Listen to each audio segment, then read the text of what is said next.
Bismillahirrahmanirrahim. Assalamualaikum warahmatullahi wabarakatuh. Waalaikumsalam warahmatullahi wabarakatuh. Salam sejahtera bagi kita semua. Para hadirin yang Bapak cintai, alhamdulillah podcast kita mulai hari ini akan kita mulai. Mohon maaf, hampir sekitar 2 bulan kita istirahat dulu karena kebetulan baik Bapak maupun motivator kita Pak Rahmat sedang banyak kesibukan. Insya Allah mulai pada hari ini kita akan lanjutkan sesuai dengan jadwal yang biasa kita lakukan.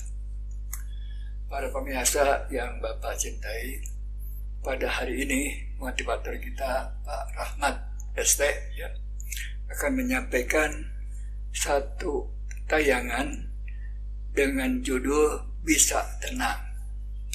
Bagus sekali nih, bisa tenang. Sebab dalam zaman sekarang ini banyak sekali masalah yang kita hadapi sehingga orang-orang seringkali kurang tenang. Sebab tenang itu adalah suatu faktor yang akan menyebabkan kita menjadi bahagia. Bukankah tujuan kita umat Islam itu ingin bahagia di dunia dan bahagia di akhirat sesuai dengan doa sapu jagat kita, yaitu Rabbana atina fid dunya hasanah wa fil akhirati hasanah wa qina adzabannar. Nah, mudah-mudahan nanti Pak Rahmat akan menyampaikan apa makna atau kepanjangan dari formula bisa tenang tersebut. Baiklah Pak Rahmat, maka silakan memberikan kepada para pemirsa apa yang dimaksud dengan formula bisa tenang ini. Oke, baik Pak Prof, kita akan bahas tentang apa itu bisa tenang ya. Ini sebuah formula kehidupan. Ini sebenarnya intinya itu adalah prinsip-prinsip berpikir positif.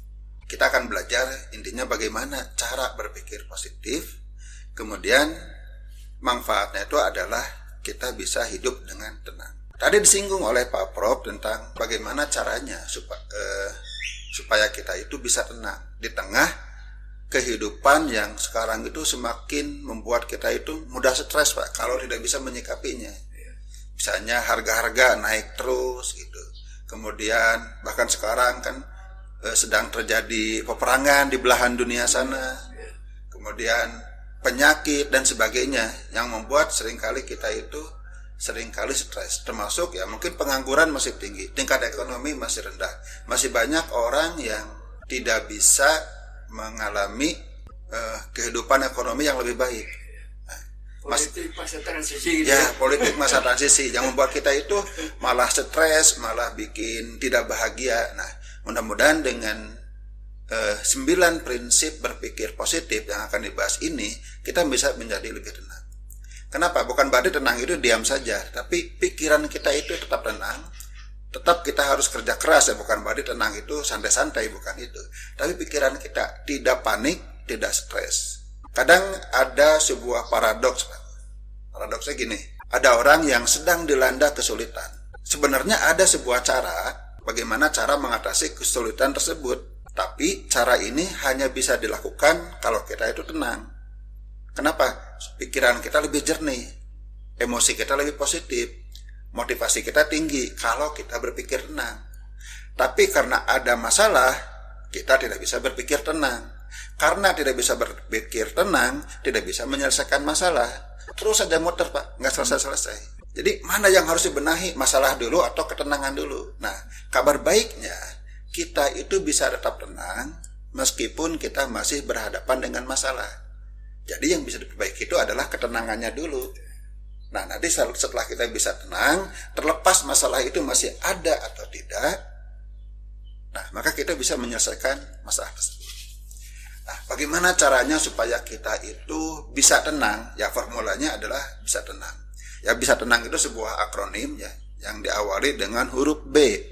Apa itu B? Yaitu berserah diri kepada Allah, atau dalam bahasa agamanya disebut dengan tawakal.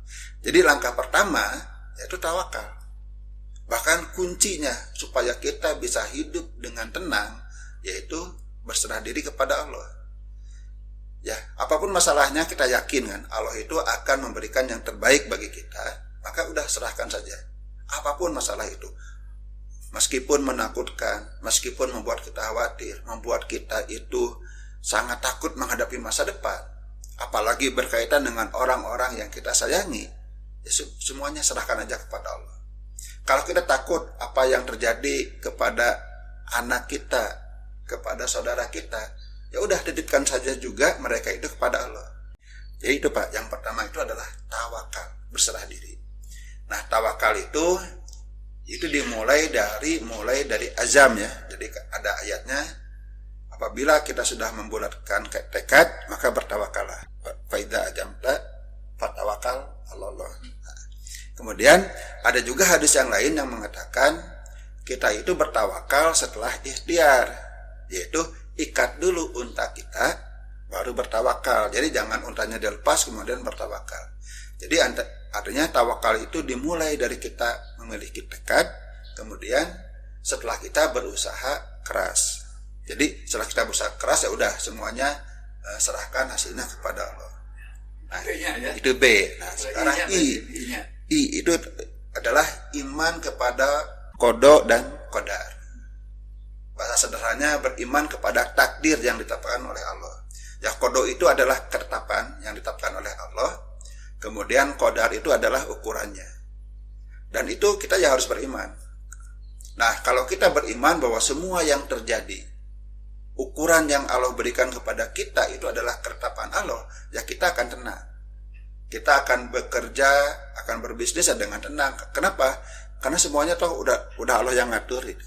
Tapi kan kita harus berusaha dulu kan? Ya, kita berusaha, tapi hasilnya kita serahkan kepada Allah, dan Allah lah yang akan menentukan. Itu yang disebut dengan qada.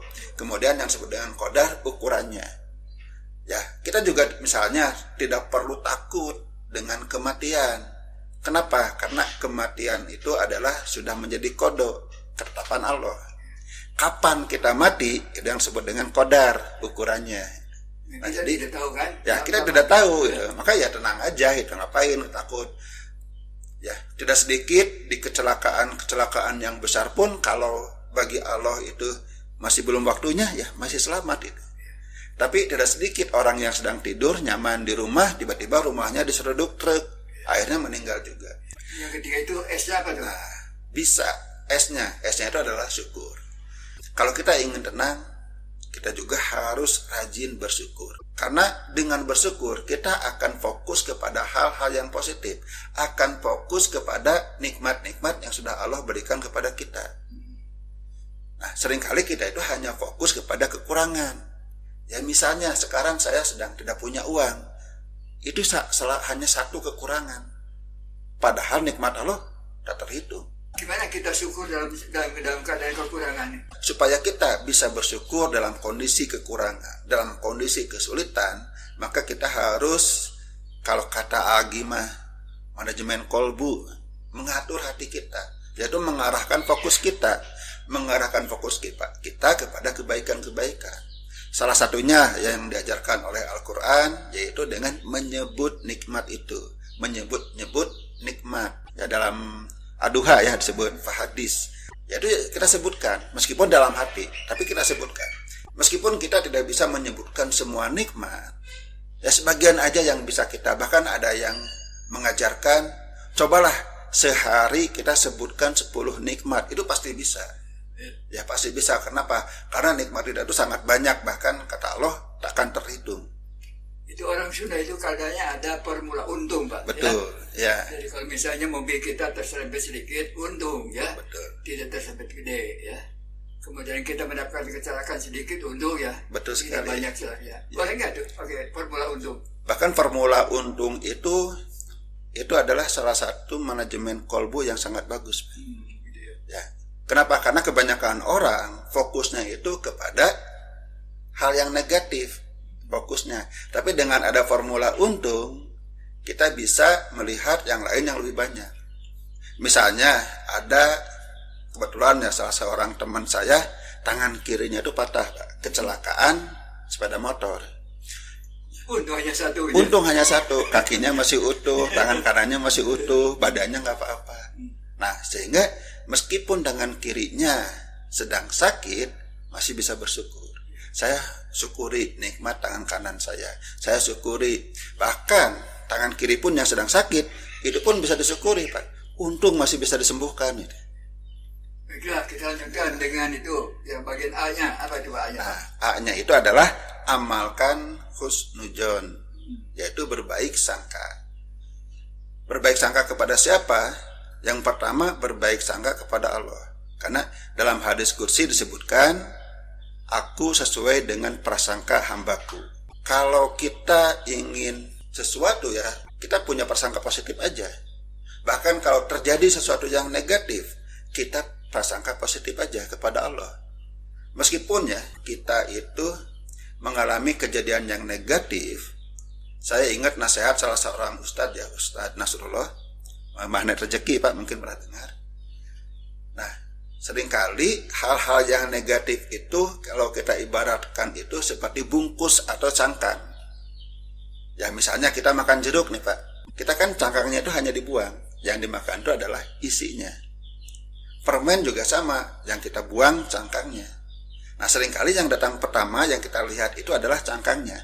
Padahal di dalam cangkang itu ada isi. Mungkin kejadian negatif, kesulitan, ya, kerepotan yang kita alami itu adalah cangkang dari isi yang Allah persiapkan buat kita.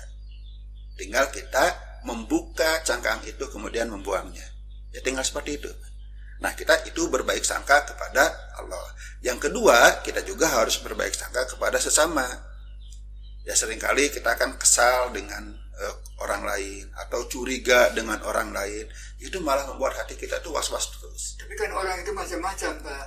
Ya, ada yang baik, ada yang kurang baik. Nah, gimana apabila berbaik sangka itu pada orang yang tidak baik misalnya? Itu salah, Pak, tuh. Kita tetap terus berbaik sangka kepada orang yang jahat sekalipun. Ya. Suatu saat mungkin dia itu akan berubah. Mungkin suatu saat itu akan bertobat. Mungkin saat ada orang lain yang sedang berbuat jahat, misalnya mencuri, mencopet, kita juga berbaik sangkanya, mungkin dia itu sedang terpaksa, kepepet gitu. Dan kita juga selalu berbaik sangka suatu saat dia akan berubah, suatu saat akan kembali ya ke jalan yang benar. Apalagi kalau cuma orang yang judes, cuma orang yang menggerutu, ya nggak usah malah diperbesar. Oh dia itu judes, pasti orangnya itu jahat. Nah, jangan seperti itu. Mungkin judes itu karena dia sedang punya masalah. Sebenarnya dia itu baik. Jadi kalau kita misalnya akan bertransaksi dengan orang yang belum yakin orang itu orang baik, mungkin sebagai alat untuk dia melindungi diri, transaksi jangan gede-gede lah. Betul. Yang kecil aja gitu ya. Jadi kalau betul-betul dia itu kurang baik, rugi kita itu hanya sedikit. Mungkin begitu ya. Yang pertama kita tetap berprasangka. Karena bisa saja Pak, prasangka baik kita malah benar-benar mengubah orang itu. Ya. Kan Allah sesuai dengan prasangka hambanya. Saat kita berprasangka orang itu baik, meskipun niat dia juga jahat, bisa saja Allah yang memutarbalikkan hati. Allah yang membalikan hati orang tersebut menjadi baik. Bisa saja seperti itu. Yang kedua, sebagai kewaspadaan, ya kita bisa terapkan sebuah sistem. Bagaimana caranya supaya kita itu tidak bisa dijahati. Karena bukan hanya orang itu yang jahat, sebenarnya banyak kan orang lain jahat. Tetap kita harus punya sistem bagaimana caranya supaya kita itu tidak dijahati. Ya, misalnya kita naik angkot, tiba-tiba ada orang yang duduknya mepet terhadap kita. Mungkin kita bisa berprasangka negatif kan, oh jangan-jangan ini copet. Nah, bagaimana sistemnya supaya kita itu tidak dicopet? Mungkin kalau kita bawa tas, ya tasnya disimpan di sini. Ya, artinya tinggal kitanya saja waspada. Toh kejahatan bisa terjadi di mana saja. Tidak perlu orang itu. Baiklah, kita teruskan dengan yang selanjutnya yaitu T. Apa T-nya itu? T itu adalah tetap optimis dalam ujian. Jadi T itu tetap apa? Ya tetap dalam kondisi optimis. Tetap dalam kondisi berprasangka baik. Tetap dalam kondisi kita itu bertawakal. Jadi sangat penting kita itu secara konsisten menjaga emosi kita. Meskipun kondisi kita itu sedang mengalami ujian, kita harus tetap optimis. Baik, kita lanjutkan dengan yang selanjutnya, yang E. Apa itu E? Nah, E itu adalah energi. Energi dari mana? Energi dari kesabaran. dalam sebuah ayat Al-Quran, saya lupa ayat yang mana, yang mengatakan bahwa orang yang sabar itu mampu mengalahkan 10 orang yang tidak sabar. Jadi dengan memiliki kesabaran, kita akan memiliki kekuatan 10 kali lipat bahkan lebih dibandingkan dengan orang-orang yang tidak sabar. Jadi kesabaran itu akan membangkitkan energi. Kita akan punya energi, akan punya kekuatan sangat besar dengan sabar. Nah, meskipun ini konteksnya ya ayat tersebut itu dalam kondisi peperangan, tapi dalam hal lainnya ya kesabaran itu sangat penting. Ya, dalam Al-Baqarah ya, bahkan 2 ayat 45 dan 153 disebutkan kita itu minta tolong dengan sholat dan sabar. Kenapa? Karena dengan sabar itulah kita akan memiliki kekuatan. Jadi ada peribahasa atau satu keyakinan katanya, orang yang sabar itu kalau pipi kita ditempeleng pada bagian kanan, serahkan bagian kiri, itu benar nggak? Kalau saya enggak, Pak. Enggak boleh. Yang namanya sabar itu ya bukan diam seperti itu, bukan nyerah seperti itu. Ya. Sabar itu seringkali dikaitkan dengan kondisi peperangan, Pak. Yang namanya peperangan kan nyerang lawan. Tapi kata sabar di Al-Quran seringkali disandingkan dengan peperangan. Artinya sabar itu bukan diam saat diserang orang lain. Tapi sabar itu ya dalam seorang ulama mengatakan sabar itu adalah teguh dalam kebenaran. Tangguh gitu ya. Jadi sabar itu lebih dekat ke kata tangguh dan tangguh. Tidak berhenti karena menghadapi tantangan. Nah, ya? itu salah satunya. Ya, baiklah kita yang selanjutnya yang N dapat John. Nah, N itu adalah niat hijrah. Tadi mungkin udah disinggung ya, niat hijrah. Hijrah itu berpindah. Ya, kalau di sejarahnya hijrah dari Mekah ke Madinah. Tapi kita bicara dalam konteks umum, hijrah itu berubah dari kondisi negatif atau kondisi yang kurang baik menjadi kondisi yang lebih baik. Itu hijrah. Dan kita itu harus percaya ya. Jadi niat hijrah itu kepercayaan akan perubahan positif, perubahan yang lebih baik. Kita harus percaya. Pertama, kita percaya kepada diri sendiri bahwa kita itu bisa berubah menjadi lebih baik. Yang kedua, kita juga percaya kepada orang lain bahwa akan lebih baik juga. Terhadap keluarga kita, teman kita, karyawan kita harus percaya bahwa semua orang itu bisa berubah. Makanya kita disinilah harus berprasangka positif, harus sabar, karena semua orang itu bisa berubah. Kita bisa berubah, orang lain juga bisa berubah. Kita tidak boleh mencap seseorang itu ya akan gitu terus. Dia itu orangnya pemarah, maka selamanya akan menjadi pemarah. Enggak. Orang itu galak, maka selamanya akan galak. Ya kita contohlah Umar bin Khattab. Sebelum masuk Islam beliau itu galak. Bahkan anaknya beliau itu dikubur hidup-hidup. Ya, saking jahatnya itu. Tapi setelah berubah menjadi seorang muslim, ya berubah akhlaknya. Artinya berubah menjadi lebih baik. Bahkan di saat menjadi seorang khalifah pun sampai memanggul makanan yang diantar langsung ke rakyatnya. Itu perubahan seorang Umar. Artinya orang itu bisa berubah. Khalid bin Walid di perang Uhud itu mengalahkan Rasulullah. Jadi perang Uhud kan kita kalah. Siapa yang mengalahkan pasukan kafir yang dipimpin oleh Khalid bin Walid. Tapi gak lama setelah itu Khalid bin Walid masuk Islam, menjadi sebaliknya, menjadi pembela Allah, sehingga digelari dengan Saifullah, pedang Allah. Jadi hijrah itu dalam pengertian yang positif ya. Betul, jadi perubahan positif. Perubahan positif dan yang kurang baik menjadi lebih baik. Ya. Baiklah, kita lanjutkan dengan yang selanjutnya, yaitu A. A itu adalah antisipasi putus asa. Ya, artinya itu menghindari putus asa. Seorang muslim itu tidak boleh putus asa. Pertama, ya kita itu punya Allah. Simple. Pertama dan yang utama, kita punya Allah. Sebesar apapun masalah kita, seberat apapun masalah kita, ya semuanya kecil bagi Allah. Kita itu seorang muslim, ya jangan putus asa.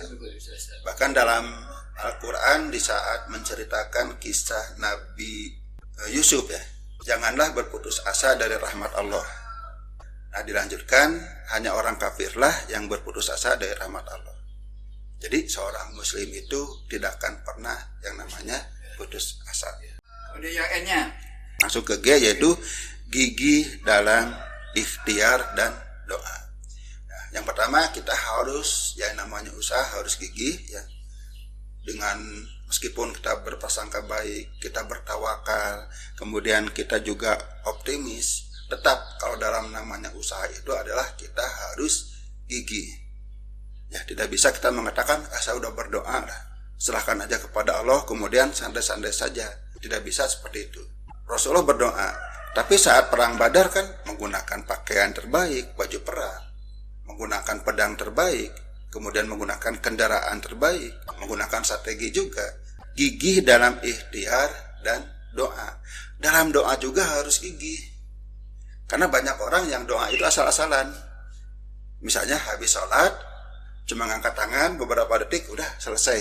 Lu doa terus, saya nggak terkabul juga gitu. Iya. Ya boleh ya. Gigih itu terus-menerus juga.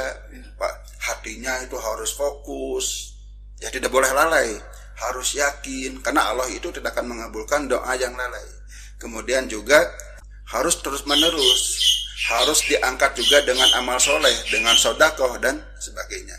Artinya gigih dalam berikhtiar sekaligus gigih dalam berdoa.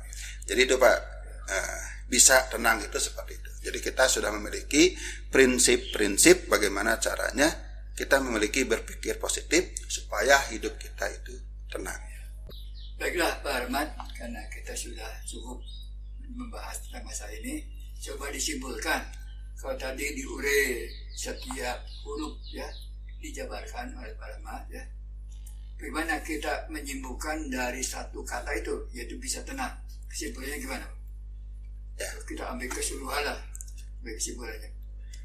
Inti berpikir positif itu adalah prasangka baik. Ya, pertama kita harus berprasangka baik. Nah, kayak tawakal, syukur semuanya ya, itu sebenarnya akan bermuara dari prasangka baik, terutama prasangka baik kepada Allah. Kita tidak akan bisa tawakal kalau kita tidak memiliki prasangka baik. Jadi kalau kita ingin hidup kita tenang, jagalah prasangka baik, terutama prasangka baik kepada Allah.